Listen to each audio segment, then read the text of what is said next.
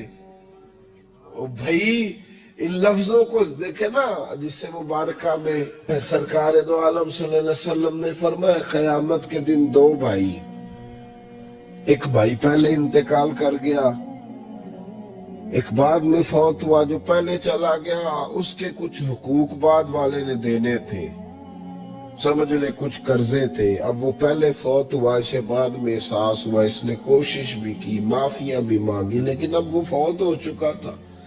تو نبی پاک صلی اللہ علیہ وسلم فرماتے قیامت کے دن چونکہ یہ معافیاں بھی مانگتا رہا، توبہ بھی کرتا رہا، بڑی اس کو صحیح احساس ہو گیا، ندامت والی توبہ کی، لیکن اب جس کا حق تھا وہ تو فوت ہو گیا، اب کیا کرے؟ تو محبوب فرمانے لگے فوت ہوگا نا، جس نے دینے تھے پیسے، جس کے ذمے حقوق تھے، لیکن وہ جس کے دینے تھے وہ تو چلا گیا، سمجھ لے کوئی وارث بھی نہیں. تو فرمایا جب یہ فوت ہوگا تو قیامت دن جو پہلے فوت ہوا تھا وہ مقدمہ کرے گا کہ یا اللہ اس نے میرا مال دبایا، میرے پیسے لے کے دے. تو رب کریم فرمائے گا چل یہ بڑیاں معافیاں مانگتا رہا، اسے معاف کر دے. اللہ فرمائے گا، وہ کہے گا نہیں یا اللہ مجھے بڑا ستایا، مجھے بڑی تکلیف دی، میرے حقوق ضائع کیے، میں نہیں معاف کرتا. تو رب کریم فرمائے گا ذرا اوپر اٹھنا، چل بعد میں بات کرتے ہیں، اٹھ تو صحیح، وہ جنت میں ایک محل بنا ہوا ہے، ذرا اس کی طرف تو نظر ڈال. اس نے نظر ڈالی تو یہاں تو کوئی اچھا انجینئر بنائے کوئی مکان تو نظر جو ہے وہ ہٹتی نہیں. تو جس مکان کو رب تیار فرمائے، جس کو اللہ بنائے، اس سے نظریں کیسے ہٹتی ہوں گی؟ اس نے دیکھا تو دیکھتا ہی گیا، دیکھتا ہی گیا. عرض کرنے لگا مولا یہ کس کا مکان ہے؟ تو محبوب علیہ السلام فرماتے ہیں رب کریم نے فرمایا اس کا ہے جو اس کی قیمت دے گا. کہ یا اللہ کون قیمت دے گا؟ فرمایا تو بھی دے سکتا ہے. یا اللہ میں غریب فقیر میں کیسے قیمت دوں؟ تو اللہ فرمائے گا چل تو اپنے بھائی کو معاف کر دے، میں محل تجھے دے دیتا ہوں، تو معافی دے دے، محل تیرا ہوا. تو حضور فرماتے 3 دفعہ بولا، کہنے لگا یا اللہ میں نے معاف کیا، یا اللہ میں نے معاف کیا، یا اللہ میں نے معاف کیا. تو اللہ فرمائے گا پھر بھائی کا بازو پکڑ، وہ ایک محل نہیں، وہ ایک ہی نقشے کے 2 بنائے ہوئے ہیں، اس کا بازو پکڑ، دونوں جنت میں چلے جاؤ، میں نے تم دونوں کے لیے گھر بنا دیا ہے. اپنے معاملات صحیح کرنے کی کوشش کریں، اپنے معاملات صحیح کریں. ہم اس سلسلہ عالیہ میں داخل ہیں کہ حضور غوث اعظم رضی اللہ تعالیٰ عنہ کے والد کا مشہور واقعہ ہے کہ بھوک لگی تھی تو دریا میں بہتا ہوا سیب کھا لیا تھا، سیب کھا لیا غوث اعظم کے والد نے. تو پھر کہنے لگے اوہو یہ میں نے کیا کیا. جس سمت سے وہ سیب آیا تھا وہاں جانے لگے، وہاں ایک باغ تھا، پیچھے جا کے ٹہنیاں جھکی ہوئی تھی، یہاں سے سیب آیا. باغ کے مالک بھی بزرگ تھے، ان سے جا کے کہا غلطی سے کھا لی جائے، معافی مل جائے. انہوں نے کہا معافی اتنی جلدی نہیں ملتی. کیسے ملے گی؟ فرمایا 12 سال مالی بن کے میرے باپ کی نوکری کر. تو خدمت کرنے لگے تو حضور غوث اعظم کے نانا جی کہتے ہیں بچہ مجھے بھاگ گیا. کہنے لگی حضور چلے معاف کر دیں اب. تو کہا معافی نہیں ملے گی، میری ایک بیٹی ہے، آنکھوں سے اندھی ہے، آنکھوں سے اندھی، کانوں سے بہری، زبان سے گونگی اور پیروں سے لنگڑی، اس سے نکاح کر. پھر معافی ملے گی۔ کھایا کیا؟ ایک سیب۔ تو حضور غوث اعظم رضی اللہ تعالیٰ عنہ کے والد کہنے لگے مجھے گوارا ہے، آپ کر دیں نکاح، پر وعدہ کریں مجھے معاف کر دیں گے نا؟